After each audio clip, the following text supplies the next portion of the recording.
Dear students, अभिषेक classes में आपका स्वागत है।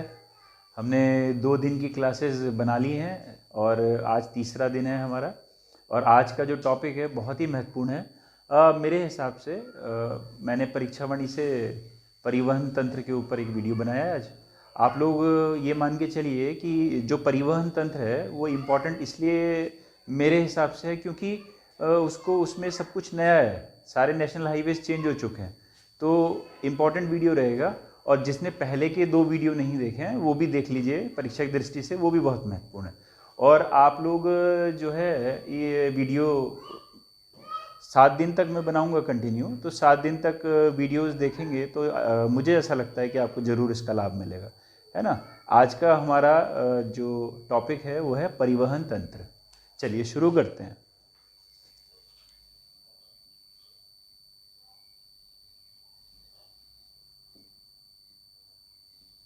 परिवहन तंत्र, इसका पहला प्रश्न है हमारा कि उत्तराखंड के कितने प्रतिशत भूभाग पर सड़कों का विकास नहीं है।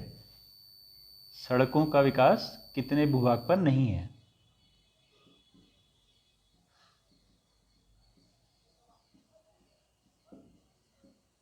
यह है मतलब 40% भूभाग या क्षेत्र हमारा उत्तराखंड का ऐसा है जिसमें अभी भी सड़कें पहुंच नहीं पाई है ना। इसके अलावा उत्तराखंड के कुल यातायात में सड़क यातायात का मतलब सड़कों से जो सड़क साधन है वो कितना प्रतिशत है। तो यह है उत्तराखंड के कुल यातायात में सड़क यातायात का भाग। सड़क यातायात का प्रतिशत कितना है, यह है 85%। मतलब जो 85% है वो तो सड़क से होता है। उसके अलावा रेलवे है ना, जो कि हमारे 6 जिलों में फैला हुआ है। और भी तंत्र हैं, जैसे कि आपका हमारे यहाँ तो उत्तराखंड में हवाई जहाज और इसकी सुविधा इतनी ज़्यादा है नहीं, लेकिन जो भी है, लेकिन 85% जो है वो सड़कों से है। इसके बाद अगला प्रश्न है कि उत्तराखंड में राष्ट्रीय राजमार्गों की संख्या कितनी है। राष्ट्रीय राजमार्गों की संख्या, देखिए राष्ट्रीय राजमार्गों की संख्या जो है 21 हो गई है अभी। पहले वाली किताब पढ़ेंगे आप तो उसमें 14 होगा, और सबसे शुरू में जब उत्तराखंड बना था तो उसमें 9 होगा, है ना। लेकिन अभी जो है वो 21 है। और अगर उत्तराखंड के गठन से पहले की बात करें तो गठन से पहले अगर इस तरह का कोई प्रश्न आ जाता है तो 9 थी। ठीक है, राष्ट्रीय राजमार्गों की संख्या वर्तमान में 21 है, उत्तराखंड के गठन से पहले 9 थी ये। ठीक है, अब कंडी मार्ग, कंडी मार्ग इसको माउंटेन रोड भी कहा जाता है ना, कंडी मार्ग, कंडी मार्ग या माउंटेन रोड। इस पे प्रश्न आ सकता है कि ये किसे जोड़ता है, किसे जोड़ता है। ये है रामनगर से, रामनगर है, ये है नैनीताल में, जोड़ता है कोटद्वार, कोटद्वार है पौड़ी में। ठीक है, अच्छा इसकी जो पुरानी वाली किताबों में है ना ये 90 किलोमीटर दिखा रखा है, अभी ये 88 किलोमीटर है। ठीक है, माउंटेन माउंटेन मार्ग भी बोला जाता है, माउंटेन रोड भी बोला जाता है, कंडी मार्ग। अच्छा इसके लिए जो है ना पीसी जोशी, एक नाम याद रखेंगे आप, पीसी जोशी। पीसी जोशी के नेतृत्व में एक संघर्ष समिति बनी थी इस रोड को बनाने के लिए। फिर वो 2021 में हरक सिंह रावत जी के मध्यस्थता की वजह से वो शायद खत्म कर दी, लेकिन ये नाम याद रखेंगे पीसी जोशी। ये कंडी मार्ग से ही संबंधित है। ठीक है, अगला है चालक प्रशिक्षण केंद्र। उत्तराखंड में चालक प्रशिक्षण केंद्र कहाँ है। देखिए एक तो है देहरादून, और दूसरा है जो मतलब बन रहा है किताब के अनुसार हल्द्वानी में, ये निर्माणाधीन है, निर्माणाधीन। ये है चालक प्रशिक्षण केंद्र, मतलब जहाँ पे सरकारी ड्राइवर्स की जब नियुक्ति होती है तो उनको गाड़ी चलाने के नियमों के बारे में बताया जाता है, उसके लिए देहरादून और हल्द्वानी। ठीक है, अगला है अंतर्राज्यीय बस अड्डे का निर्माण कहाँ किया जा रहा है। अंतर्राज्यीय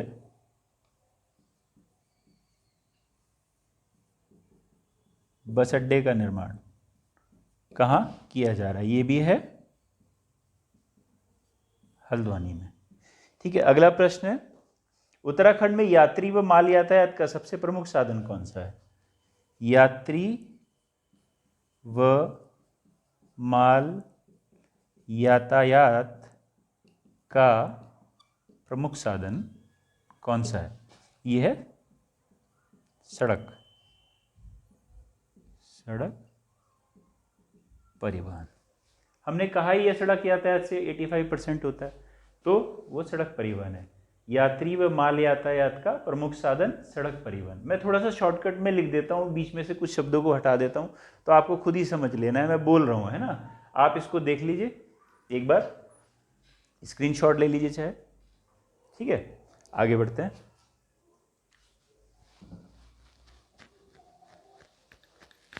हम जो है इसको चैप्टर को बहुत जल्दी खत्म कर देंगे, छोटा सा ही चैप्टर है लेकिन बहुत महत्वपूर्ण है मेरे हिसाब से।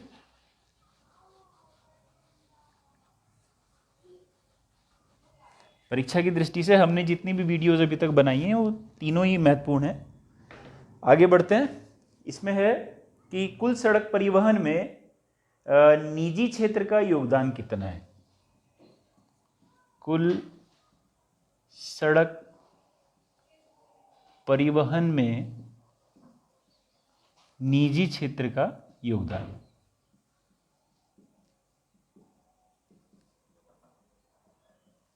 यह है 80%। निजी क्षेत्र का योगदान 80% है और जो सरकारी ट्रांसपोर्ट है वो 20%, 20% है। ठीक है ना। इसके अलावा अगला प्रश्न है हमारा, ये बहुत ही महत्वपूर्ण प्रश्न है, उत्तराखंड की कौन सी मोटर यूनियन एशिया में प्रमुख है? उत्तराखंड की कौन सी मोटर यूनियन एशिया में प्रमुख है? ठीक है, यह है हमारी, इसका नाम है, मतलब गढ़वाल वाली है, गढ़वाल मोटर। देखिए मैं बिल्कुल सही नाम देख देख के लिख रहा हूं जिससे कि गलत ना हो जाए नाम। अब बताऊंगा कि क्यों ऐसा। Honours union limited. ठीक है, इसकी स्थापना जो है 1941 में कोटद्वार में हुई थी। मैंने इसलिए ये नाम बिल्कुल सही सही लिखा है कि ऐसा भी प्रश्न बन सकता है 1% कि निम्न में से कौन सा सही है नाम। अब वो लिख देगा Garhwal motor honours union limited, इसके अलावा लिख देगा गढ़वाल ऑनर्स यूनियन लिमिटेड, कुछ और नाम बना बना के लिख दो। तो ये हमें ध्यान रखना है इस तरह से, है ना। फिर है कुमाऊं के लिए कि कुमाऊं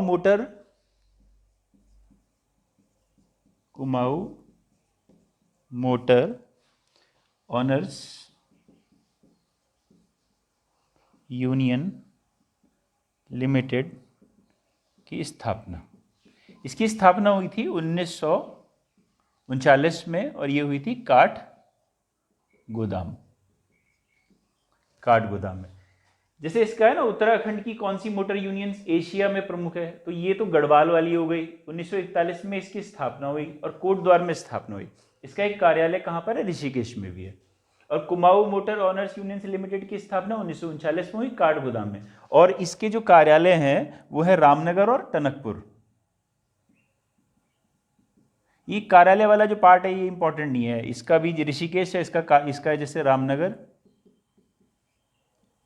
और टनकपुर, चंपावत मतलब टनकपुर।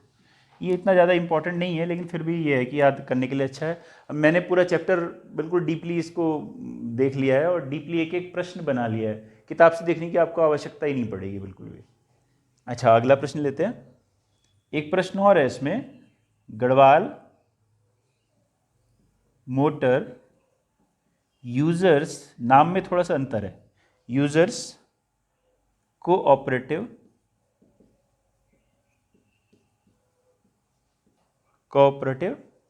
ट्रांसपोर्ट सोसाइटी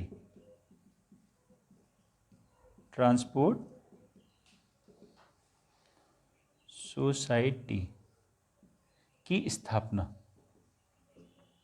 ये हुई थी 1958 में, और ये हुई थी हमारी 1958 में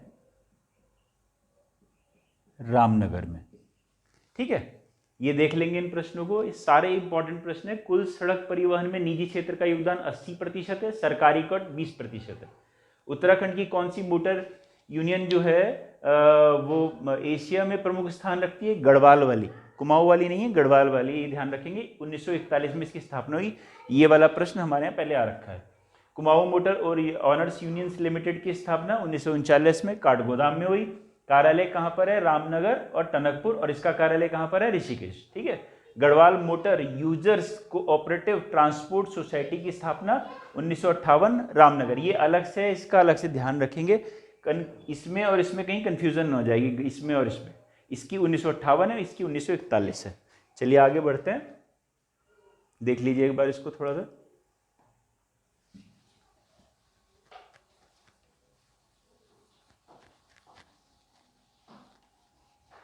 अब आपके पुलिस के पेपर के लिए तो एक हफ्ता भी नहीं बचा हुआ है, तो थोड़ा सा मैं आपको कल जो है, कल या परसों में थोड़ा स्ट्रेटेजी भी बताऊंगा कि किस तरीके से पेपर हल करें कि आप थोड़े और ज़्यादा नंबर अचीव कर पाएँ। आगे बढ़ते हैं। उत्तराखंड में छोटे बड़े रेलवे के बारे में है। उत्तराखंड में छोटे बड़े कुल कितने रेलवे स्टेशन हैं?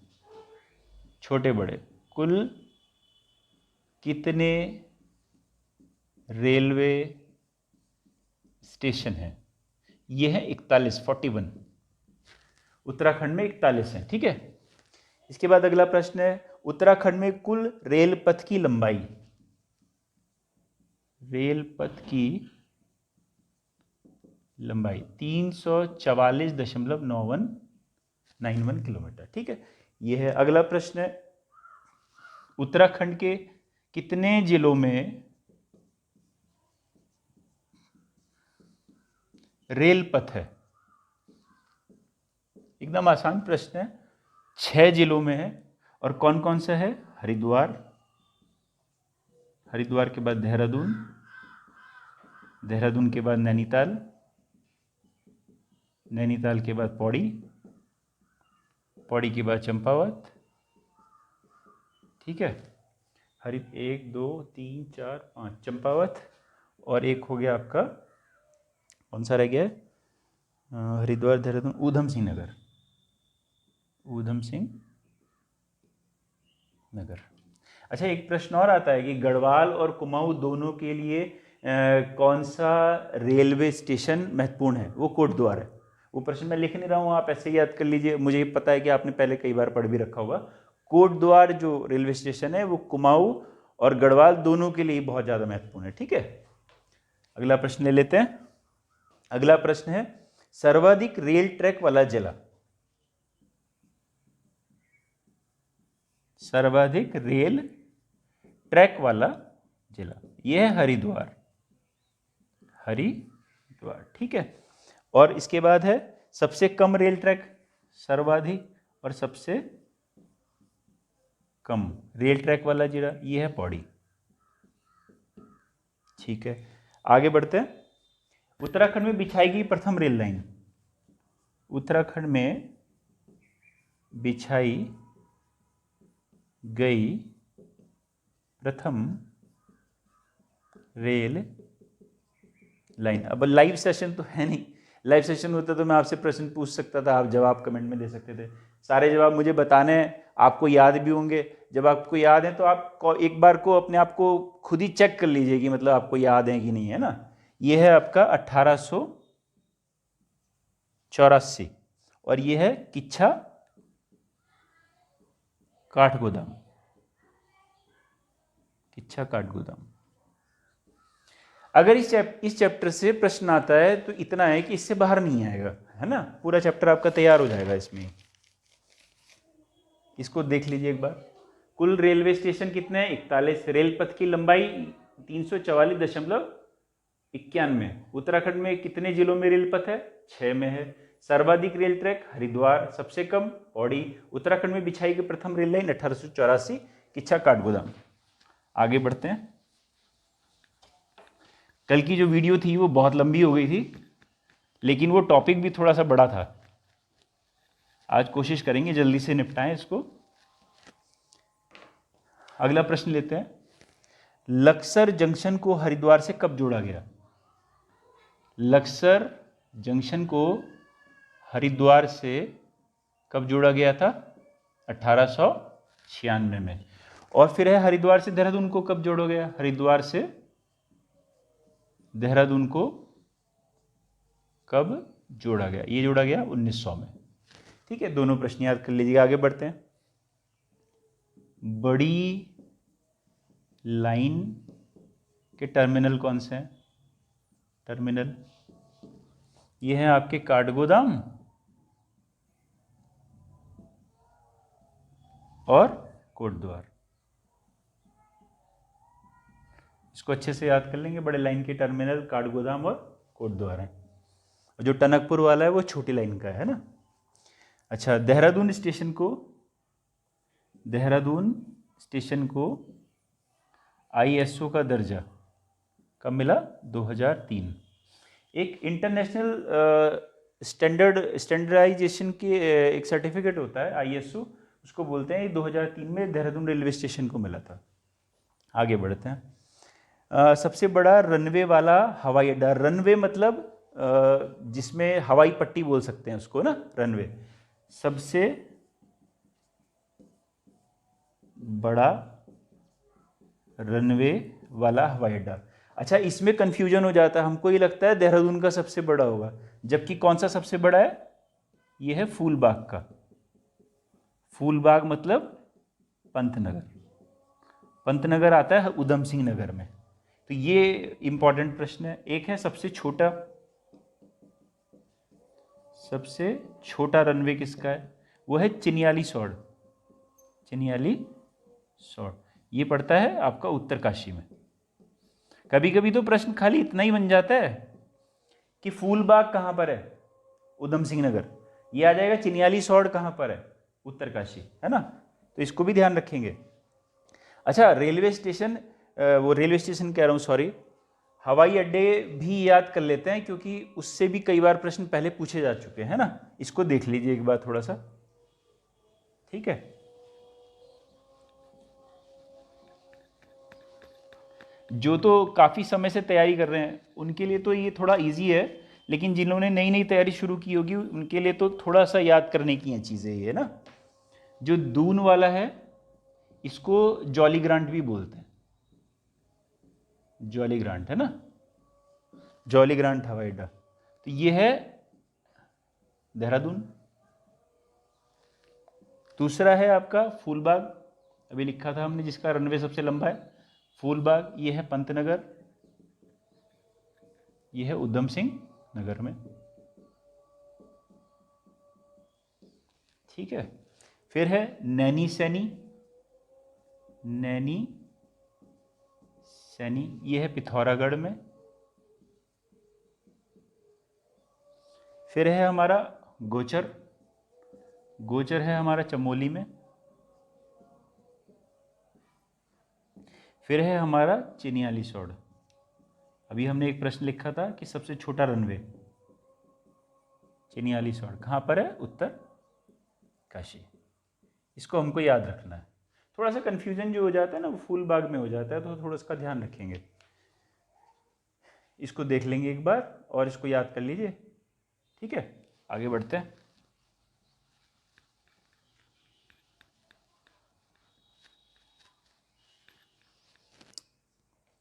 अगला प्रश्न है हमारा, उत्तराखंड में सर्वप्रथम पंतनगर के लिए पवनहंस नामक कंपनी ने हेलीकॉप्टर सेवा कब शुरू की थी? है ना, केदारनाथ में शुरू की थी। केदारनाथ और पवनहंस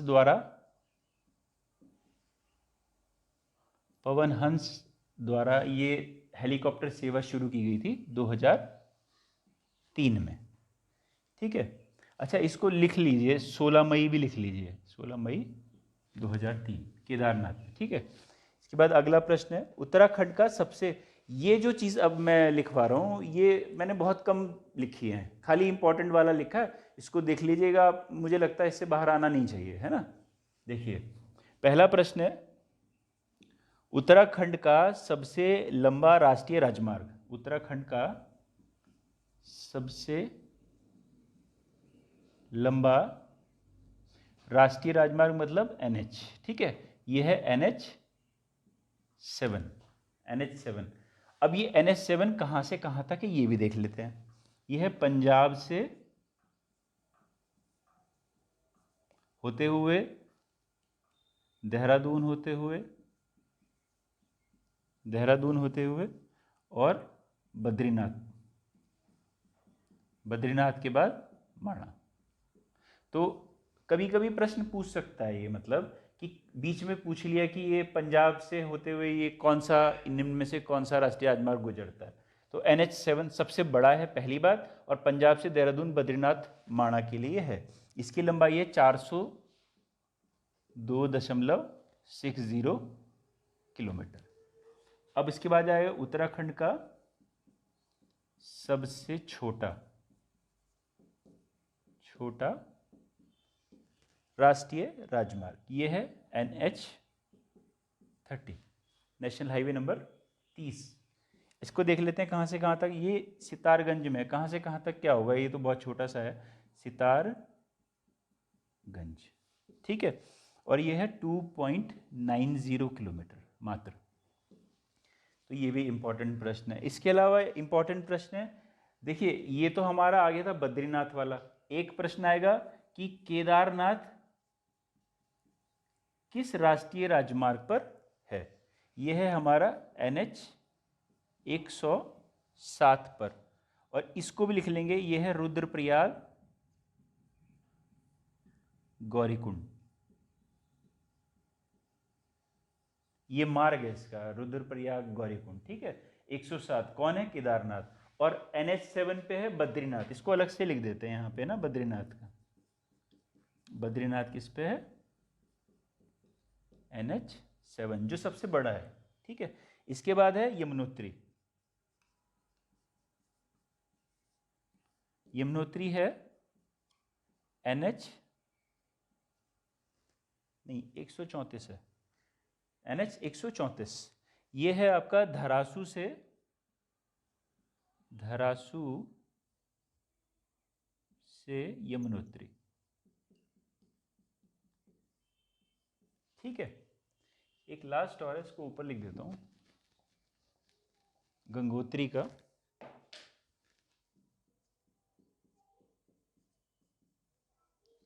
गंगोत्री का जो NH है, इसका 134 है, इसका 34 है, ठीक है, गंगोत्री का। अच्छा, ये हरिद्वार से होते हुए और गंगोत्री तक है, ठीक है। बस ये है, आप देख लीजिए सारे इंपॉर्टेंट प्रश्न, ये बहुत ही इंपॉर्टेंट है, इसको आप देख लेना अपने हिसाब से। अच्छा, इसमें देख लीजिएगा, केदारनाथ NH107, बद्रीनाथ NH7, यमुनोत्री 134 और गंगोत्री 34 पे है। एक लास्ट प्रश्न बचता है हमारा,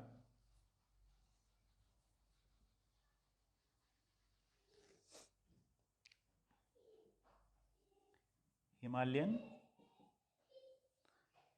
राजमार्ग परियोजना, हिमालयन हाईवे परियोजना भी बोलते हैं इसको, हिमालयन राजमार्ग परियोजना। परियोजना कहाँ से कहाँ तक है ना। तो यह है लोहाघाट, और लोहाघाट पड़ता है आपका चंपावत में, लोहाघाट से त्यूनी, और त्यूनी है आपका देहरादून जिले में, ठीक है। लोहाघाट से त्यूनी, यह है आपकी 659 किलोमीटर लंबी, और ये निर्माणाधीन कब से है, निर्माणाधीन है 2005 से, ठीक है। हिमालयन हाईवे परियोजना, लोहाघाट से त्यूनी, लोहाघाट चंपावत, त्यूनी देहरादून, 659 किलोमीटर लंबी है और निर्माणाधीन है 2005 से, ठीक है। आज की वीडियो में परिवहन में इतना ही था। पहले की 2 वीडियो भी जिन्होंने नहीं देखी हो वो देख सकते हैं, बहुत ज़्यादा इंपॉर्टेंट है। तीसरा वीडियो आज का दिन, आज की हमारी तीसरी वीडियो परिवहन पे थी। और मैं आपको रोज़ भूल जाता हूँ बोलना कि मेरे चैनल को सब्सक्राइब करें और वहाँ तक भी पहुँचाएँ जहाँ पे जो लोग पढ़ना चाहते हैं ऑनलाइन, है ना। थोड़ा मेरे को भी मोटिवेशन मिलेगा आपकी वजह से, तो थोड़ा सा इसको सब्सक्राइब करें और लाइक करें।